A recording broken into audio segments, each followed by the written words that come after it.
সরকার, মুখ্যমন্ত্রী এবং স্বরাষ্ট্রমন্ত্রী তার কোন প্রিয় মন্ত্রী কিংবা মন্ত্রীদের বাঁচাতে চাইছেন, যে কারণে শুধুমাত্র পুলিশ আধিকারিকদের বলির পাঠা করা হলো। বাংলার মানুষ জানতে চায়। পুলিশ আধিকারিকদের বলবো, নেতা মন্ত্রীরা তারা অন্যায় করছে, প্রশাসক হিসাবে, প্রশাসনের পুলিশের আধিকারিক হিসাবে আপনারা অশোক স্তম্ভের মর্যাদা দেননি। পরিণামে আপনাদের বলির পাঠা হতে হলো। আপনাদের ওপরে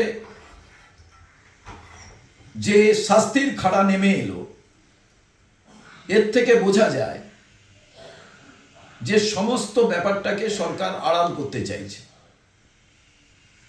আমরা শুনলাম ক্রীড়ামন্ত্রী তিনি পদত্যাগ করতে চেয়েছেন।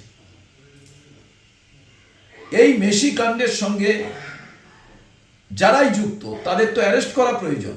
সে মন্ত্রী হতে পারে, নেতা হতে পারে, পুলিশের কোনো আধিকারিক হতে পারেন, প্রশাসনের লোক হতে পারেন। কারণ বাংলার ফুটবলের যে সম্মান, কলকাতা ফুটবলের যে ইতিহাস, সেখানে যে কলঙ্কজনক অধ্যায় আমরা দেখলাম, তা থেকে মুক্ত হতে হলে আমার মনে হয় কঠিন পদক্ষেপ সরকারকে নেওয়া প্রয়োজন এবং মাননীয় মুখ্যমন্ত্রীকে সেই ব্যাপারে সিদ্ধান্ত গ্রহণের আবেদন জানাব। ক্রীড়ামন্ত্রী যদি পদত্যাগ করেন, পদত্যাগপত্র গ্রহণ করা উচিত। কারণ ক্রীড়া দপ্তর সম্পূর্ণভাবে দায়বদ্ধ। বাকি তো উদ্যোক্তা, বাকি যারা যুক্ত ছিলেন তাদের বিষয়ে তো সরকার ভাববেন, কিন্তু শুধু পুলিশকে বলি করে আমার মনে হয় এই কলঙ্ক ধামাচাপা দেওয়া যাবে না। এই মেসির খেলাকে ঘিরে অসংখ্য ক্রীড়াপ্রেমী তাদের সর্বস্ব দিয়ে টিকিট কেটেছিলেন, যা হাজার হাজার টাকা থেকে লক্ষ লক্ষ টাকার দুর্নীতি এর সঙ্গে যুক্ত।